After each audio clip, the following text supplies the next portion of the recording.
Kemerdekaan adalah hak segala bangsa, dan oleh sebab itu, maka penjajahan di atas dunia harus dihapuskan. Demikian rumusan dasar kemerdekaan bangsa yang dilanjutkan dengan berdirinya negara Republik Indonesia. Akan tetapi, penjajahan memang tidak kenal peri kemanusiaan dan peri keadilan. Belum lagi lewat hitungan bulan, kekuatan kolonial asing itu datang kembali. Mereka memandang sebelah mata bangsa Indonesia, mengabaikan proklamasi dan terutama jiwa merdeka yang telah membuncah. Tak lagi sudi jadi kaum terjajah. Dan sejarah pun memerah oleh darah yang tumpah dalam sekian pertempuran. Pertempuran di antara dua kekuatan yang saling berseberangan.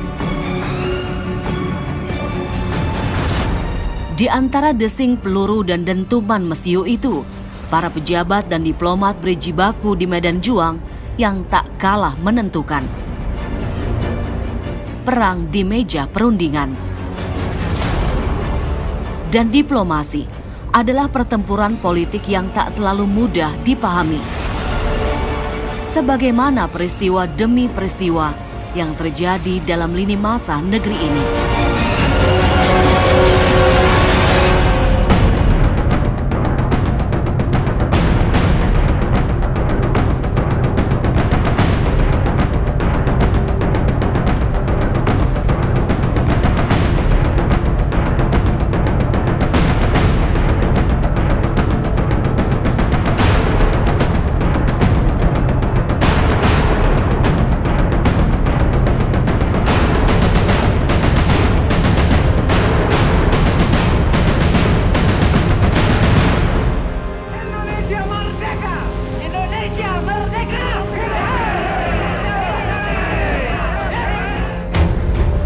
Sejarah kemerdekaan Indonesia telah melewati perjalanan penuh warna.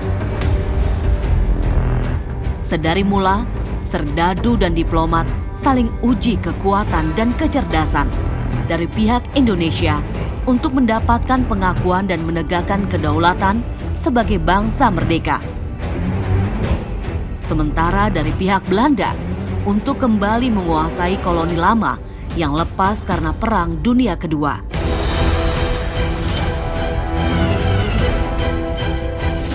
Kekalahan Jerman di Eropa dan kejatuhan Jepang di Asia bisa jadi menandai selesainya Perang Dunia Kedua.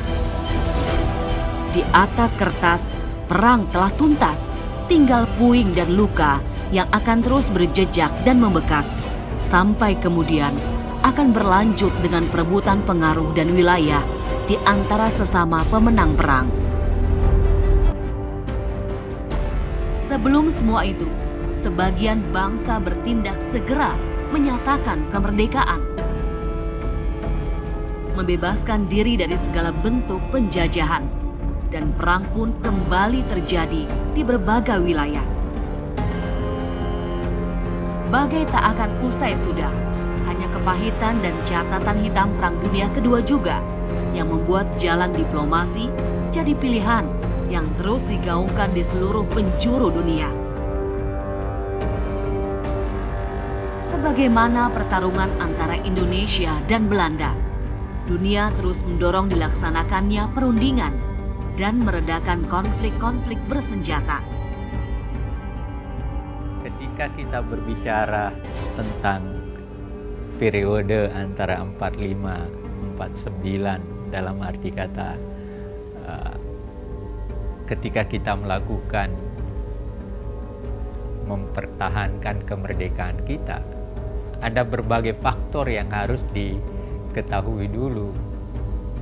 Misalnya begitu selesai perang panas, Perang Dunia Kedua, maka kemudian terjadi Perang Dunia dalam arti kata Perang Dingin, yaitu mengapa dikatakan dingin? Karena seakan-akan tidak ada perang fisik, padahal ada juga. Tapi ini memang perang antara dua kekuatan ideologi. ideologi kapitalis liberalistik Amerika, Inggris, Eropa Barat berhadapan dengan Marxis komunis, Uni Soviet, Stalin ketika itu, Uni Soviet dan Eropa Timur. Tapi Eropa Timur dipaksa juga.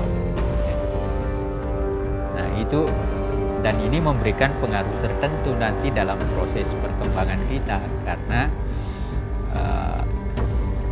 nanti bagaimana pengaruh Amerika, bagaimana usaha Uni Soviet juga untuk mengembangkan ideologinya dan sebagainya, dan itu memberikan pengaruh tertentu terhadap perkembangan kita. Itu kenyataan internasional yang terjadi. Nah, internal kita terjadi juga perpecahan cara berhadapan.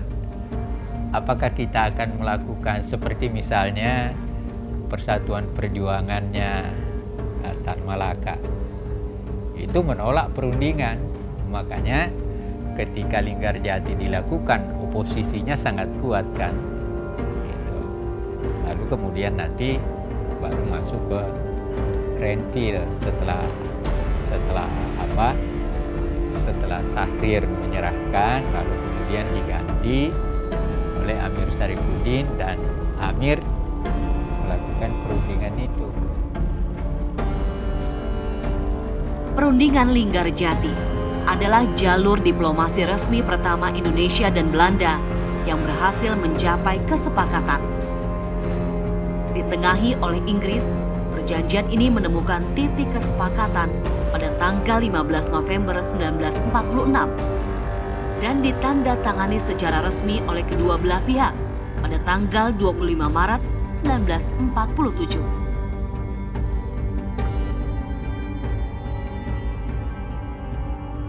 Dalam pelaksanaannya, kesepakatan Linggarjati ditafsirkan berbeda di antara pihak Belanda dan Republik.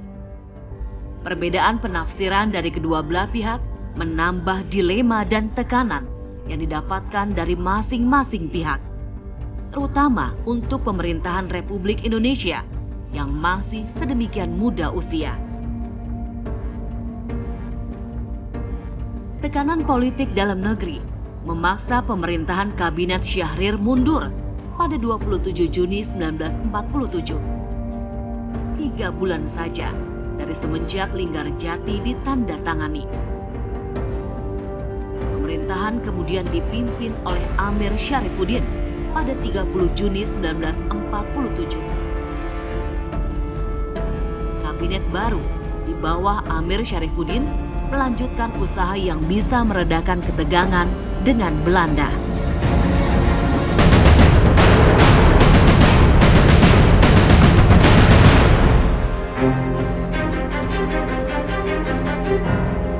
Nyatanya, kesepakatan melalui jalur diplomasi tidak lebih hanya jeda semu perdamaian. Belanda tak bisa berlama-lama dalam status quo kekuasaan atas tanah koloninya.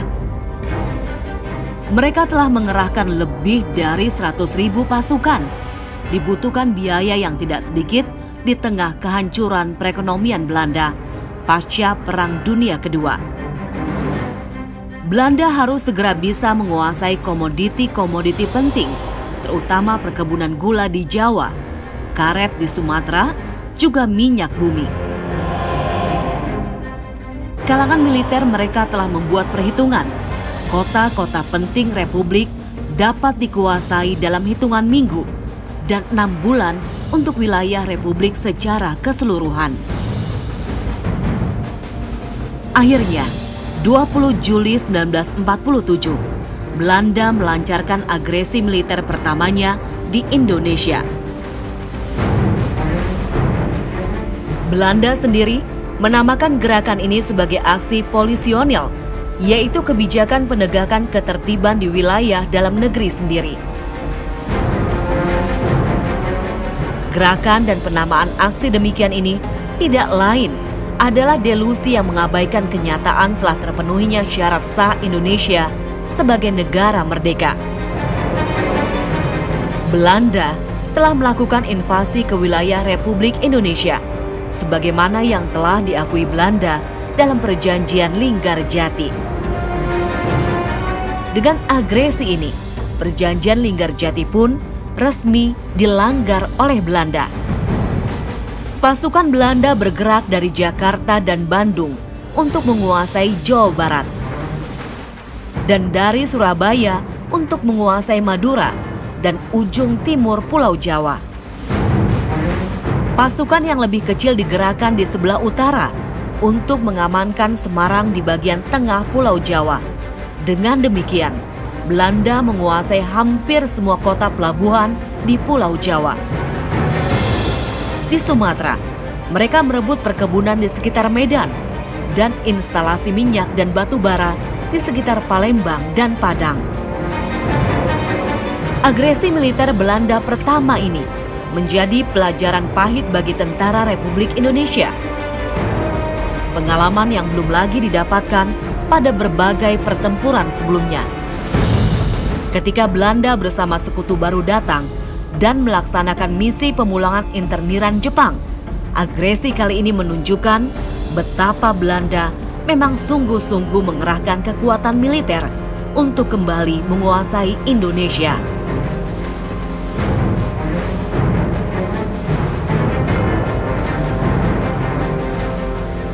Pertempuran itu menyadarkan Nasution sebagai panglima bahwa kita tidak bisa perang melawan Belanda dengan linear perang.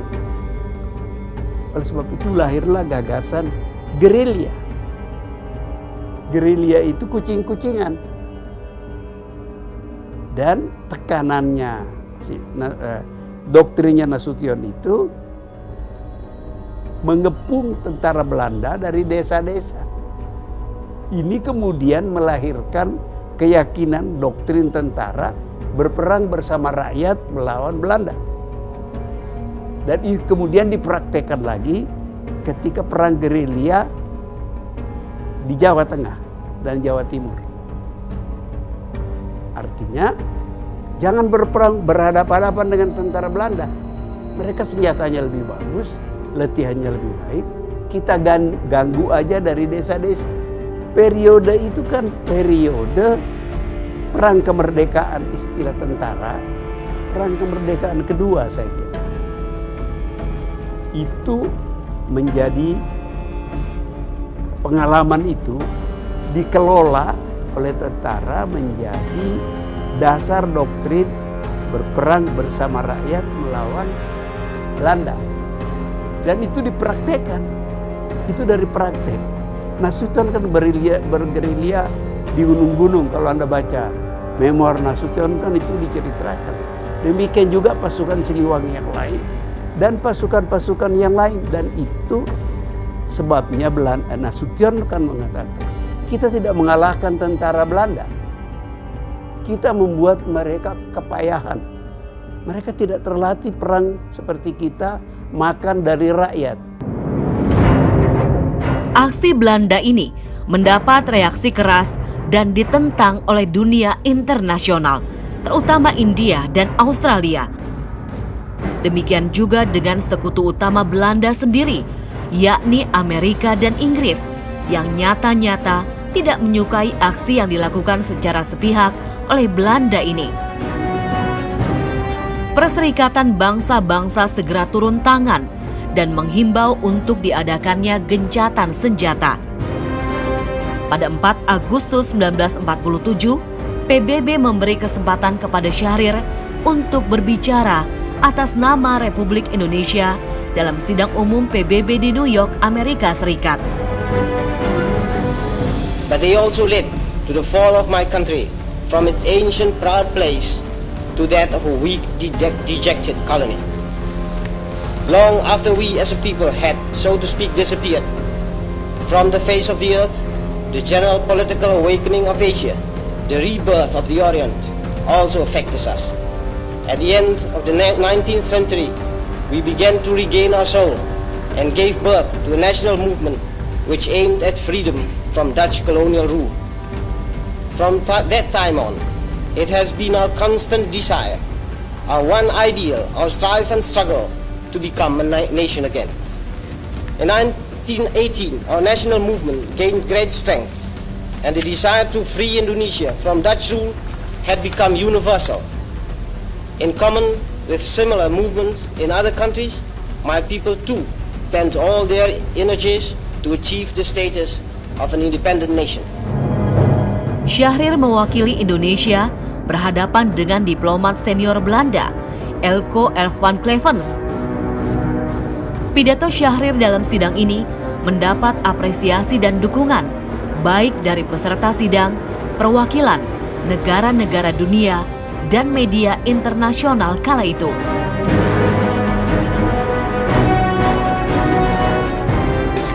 Between the Dutch and the Indonesian Republic.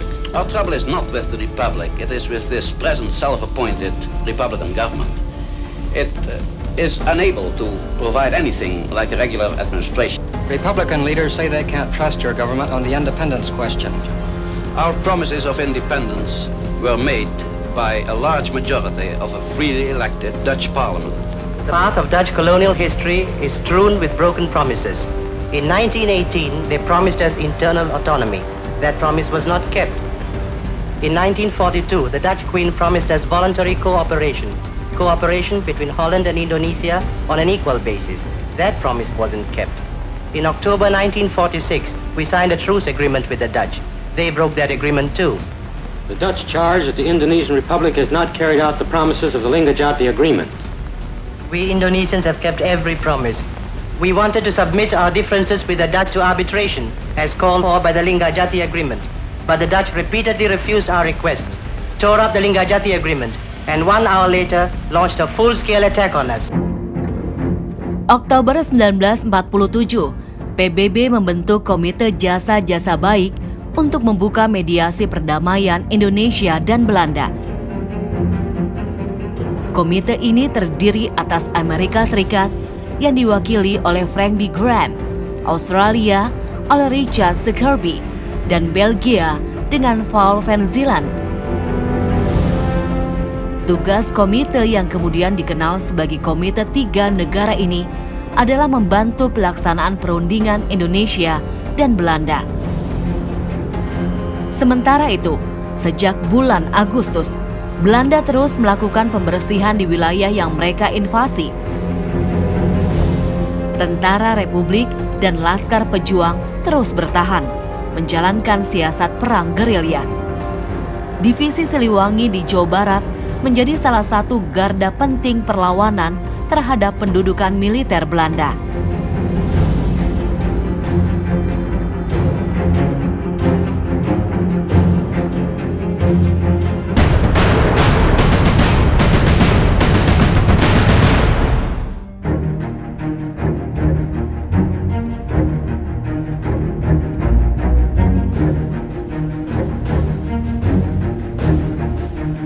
Sejarah hitam Perang Dunia Kedua yang menjadi landasan pembentukan Perserikatan Bangsa-Bangsa memiliki misi besar penyelesaian konflik antar negara melalui jalan damai. Segala jenis konflik bersenjata bisa jadi bibit dimulainya kembali Perang Dunia. Itulah sebabnya Komisi Tiga Negara yang dibentuk oleh Dewan Keamanan PBB untuk menengahi pertikaian Indonesia dan Belanda menjalankan tugas dengan sungguh-sungguh. Salah satu strategi yang dijalankan komisi ini adalah mempertahankan Republik Indonesia dalam bentuk serikat seperti yang sudah direncanakan. Renville itu adalah perjanjian kedua antara Indonesia dan pemerintah kolonial Belanda. Perjanjian pertama itu namanya Linggarjati. Kalau Renville itu diadakan di atas kapal perang Amerika, Renville, Linggarjati itu di desa Linggarjati di sekitar Cirebon sana. Yang pertama adalah itu, dan Inggris masih ada waktu itu dan ikut di dalam pertemuan di Linggarjati itu. Nah, Linggarjati itu kemudian kacau karena Belanda memberi tafsiran-tafsiran yang bagi Republik Indonesia dianggap merugikan. Oke. Nah, ini memprovok Belanda melakukan agresi pertama. Ya. Agresi pertama, banyak wilayah Indonesia tadinya itu diduduki Belanda. Jawa Timur sebagian apa. Jadi yang jadi Republik Indonesia itu tersisa, istilah Pak Dirman waktu itu hanya seperti daun kelor. Daun kelor itu kan kecil sekali. Sebenarnya Belanda juga melakukan dalam perundingan itu tanda kutip kelucuan. Kelucuannya apa? Pimpinan Belanda, delegasi Belanda orang Indonesia, Abdul Qadir. Nah, mungkin dia mau menunjukkan bahwa lihat Belanda tidak seperti yang Anda selama ini seakan-akan kita menyingkirkan orang Indonesia. Nih kepala delegasi, pimpinan delegasi kami orang Indonesia nih. Tapi ya kasihannya ketika dia turun diludahin.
Malam hari. Nah, lalu wakil Amerika berjalan bersama dengan siapa? Bersama dengan Amir Sarifuddin menuju ke kamarnya masing-masing. Nah, lalu kemudian Amir masuk ke ruangannya, ke kamarnya. Nah, tapi jendelanya masih buka. Nah, di situ wakil Amerika ini menengok ke dalam kamarnya Amir. Nah, dia lihat Amir sedang memegang Injil. Nah, dia kembali. Lalu dia ketuk. Kamu Kristen? Iya. Nah, di situ, dan ini juga saya pernah dengar dari Pak Simatupang. Dari situlah ada semacam kesepakatan. Oke, terima aja nanti kalau saya pulang ke Amerika kita kan sama-sama Kristen. Nanti kalau saya pulang nanti. Nah, tetapi yang celakanya apa? Kemudian setelah wakil Amerika pulang dia diganti. Jadi selalu ada hal-hal yang faktor X yang tapi ya itu sebabnya mengapa kemudian Amir menerima isi perjanjian Renville itu dengan harapan bahwa dia akan mendapat bantuan dari wakil Amerika ini. Celakanya ganti. Tapi ya terlepas dari itu ternyata toh tetap walaupun nanti Amir jatuh diganti karena alasannya merugikan. Hasil Renville itu dianggap lebih jelek daripada Linggarjati. Faktanya memang seperti itu. Tetapi, nah yang menarik itu adalah bahwa yang dianggap merugikan ini oleh Hatta tetap digunakan dan itu justru menguntungkan secara diplomatik. Gitu.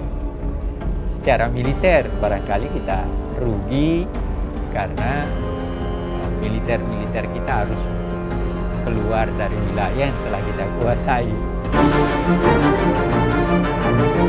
Akhirnya, pada 17 Januari 1948, kesepakatan disetujui oleh seluruh pihak. Persetujuan ini mengakui gencatan senjata di sepanjang apa yang disebut sebagai Garis Van Mook. Garis Van Mook adalah pengakuan Belanda atas wilayah terdepan yang mereka duduki melalui agresi sebagai wilayah kekuasaan Belanda. Dalam kenyataan di lapangan, wilayah di belakang Garis Van Mook sesungguhnya masih dikuasai oleh pihak Republik. Akibatnya, wilayah Indonesia tinggal tersisa di sebagian Jawa Tengah, Yogyakarta, dan sebagian Sumatera. Pembagian wilayah yang demikian ini secara kasat mata sangat merugikan Indonesia dan menjadi kemenangan besar bagi Belanda. Akan tetapi, para pemimpin Republik pada saat itu terutama memiliki misi besar yang lebih strategis, yakni eksistensi Indonesia yang diakui resmi oleh dunia. Bahwa Indonesia sebagai bangsa dan negara yang merdeka memang telah terbukti nyata keberadaannya, bertolak belakang dengan pandangan Belanda yang masih menempatkan wilayah ini sebagai Hindia Belanda, koloni lama mereka.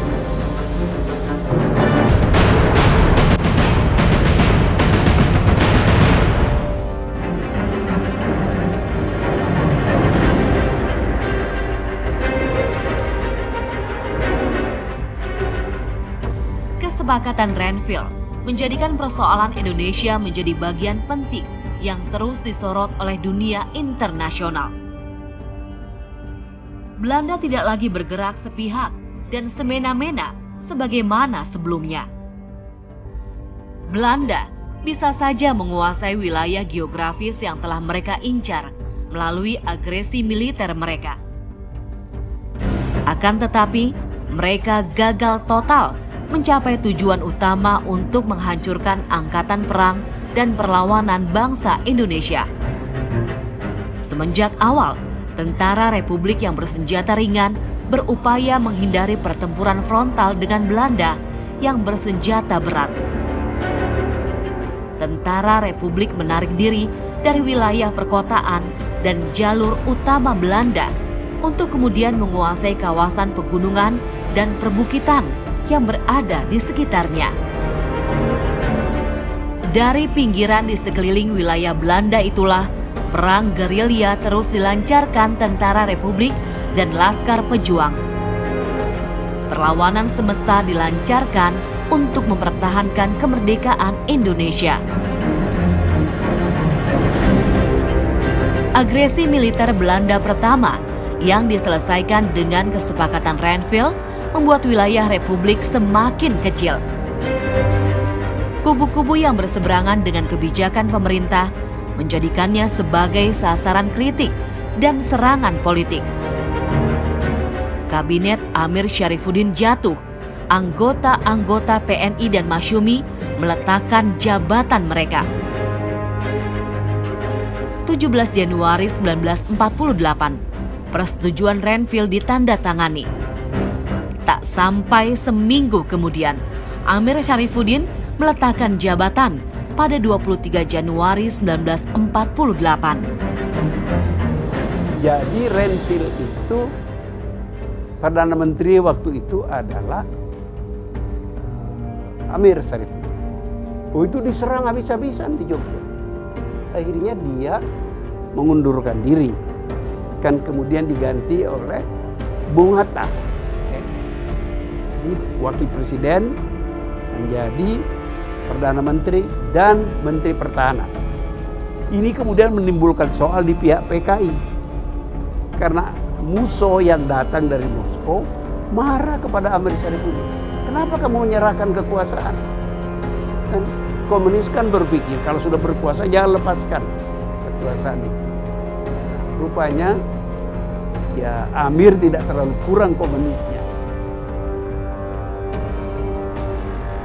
Akhirnya dia tersingkir dari pimpinan komunis karena datangnya musuh itu. Meskipun akhirnya dia akan terbunuh juga.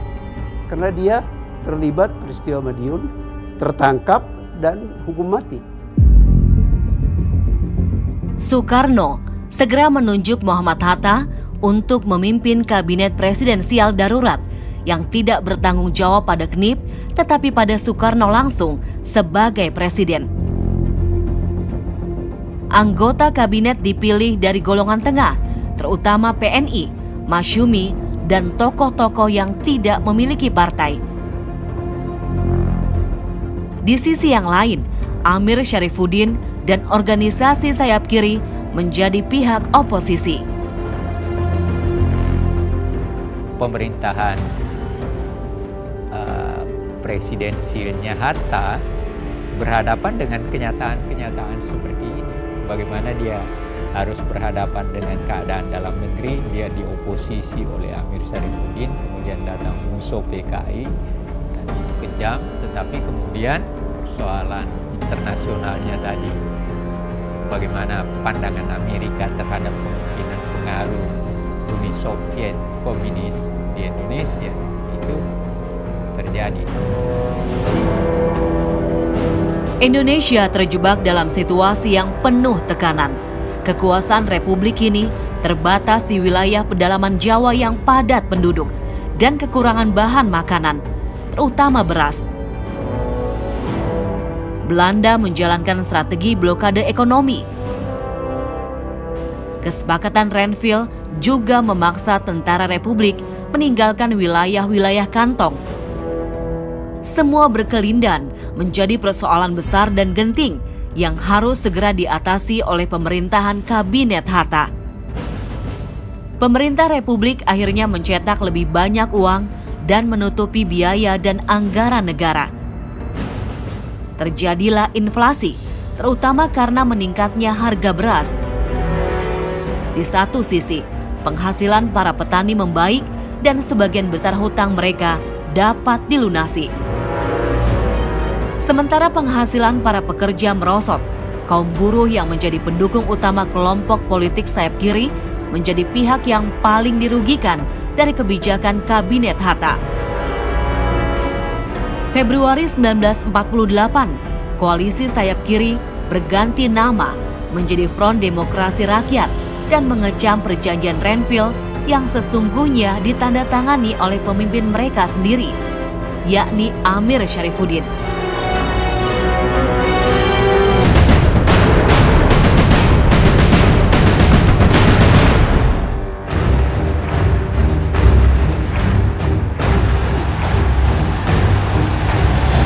Front Demokrasi Rakyat atau FDR membesar dan semakin liar dengan kedatangan tokoh komunis yang baru pulang dari Rusia. Tokoh itu bernama Musso. Dialah yang memicu terjadinya pemberontakan PKI di Madiun 1948. Renville ini memiliki makna adalah disebabkan oleh karena sikap pemerintah Indonesia lebih lanjut di bawah Hatta tidak menganggap bahwa ini jangan dipakai karena merugikan kita. Walaupun dalam prosesnya nanti Hatta justru menghadapi persoalan oposisi dari FDR yang dipimpin oleh Amir Syarifuddin. Kan lucu itu. Ada faktor-faktor tanda kutip kelucuan politik terjadi ya. Hatta mengatakan kami terima dan kami menjadikan ini landasan untuk proses pengakuan Belanda terhadap Republik. Dia lakukan. Nah, tetapi dalam perjalanannya setelah disusun kabinetnya, dan kemudian Hatta mengatakan bahwa Renville tetap menjadi pegangan dalam bekerja, justru yang menolak Amir Sarifudin, FDR, yang nanti FDR ini nanti berubah menjadi PKI setelah datangnya Musso ke sini, dan itu yang berproses nanti terjadinya peristiwa Madiun. Jadi peristiwa internal kita nanti berkaitan dengan sikap Amerika yang berkaitan dengan kemungkinan bahwa sikap pemerintah Indonesia terhadap langkah intervensi komunisme di wilayah Asia Selatan dan Asia Timur ini itu bagaimana? Nah, dalam kenyataannya setelah setelah Hatta berhadapan dengan peristiwa Madiun, dan ternyata yang melakukan Madiun itu adalah PKI, termasuk Amir Sarifudin, maka sikap Amerika berubah. Indonesia di awal kemerdekaan telah menghadapi ujian yang tak berkesudahan dari pihak asing. Agresi militer dan konflik bersenjata terjadi di mana-mana. Di dalam negeri, pemerintahan tak pernah stabil dengan sistem demokrasi dan politik yang labil. Setelah itu, gerakan-gerakan pemberontakan menambah persoalan. Pada akhirnya, para pemimpin bangsa harus mengambil putusan di antara sekian kemungkinan. Bermain strategis melalui perundingan dan diplomasi bisa jadi adalah pilihan paling logis dan realistis. Kesalahan orang melihat hal-hal tertentu seperti Renville seakan-akan merugikan, iya, dalam arti kata bahwa yang kita miliki lalu kita serahkan kembali, tapi secara diplomasi kan menguntungkan, itu karena perkembangan internasional. Dan kemudian kesalahan PKI dengan peristiwa Madiun juga bertambah lagi, dan ini tetap berkaitan dengan sikap Hatta, bagaimana dia menerima Renville. Nah, tetapi walaupun begitu, Belanda tetap berusaha melanjutkan usahanya untuk menguasai Indonesia.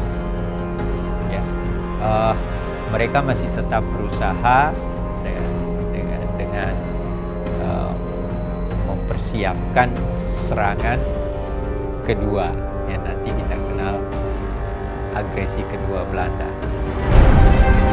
Di sepanjang sejarah peradaban manusia, penjajahan yang tidak berperi kemanusiaan dan peri keadilan akan selalu berarti kesalahan. Dan peristiwa-peristiwa pasca Perang Dunia Kedua menunjukkan betapa tak ada satupun bangsa di muka bumi ini bisa berdiri sendiri. Pihak mana saja tak lagi bisa menguasai dan memenangkan semua kepentingannya. Sebaliknya, kepentingan-kepentingan antar bangsa saling terkait, baik militer, ekonomi, dan terutama politik dunia. Akan tetapi, bangsa ini memiliki harga diri dan cita-cita mulia yang harus terus diperjuangkan. Melindungi segenap bangsa dan seluruh tumpah darah Indonesia untuk mewujudkan kehidupan yang maju, cerdas, dan sejahtera, melaksanakan ketertiban dunia, perdamaian abadi dan keadilan sosial bagi seluruh rakyat Indonesia.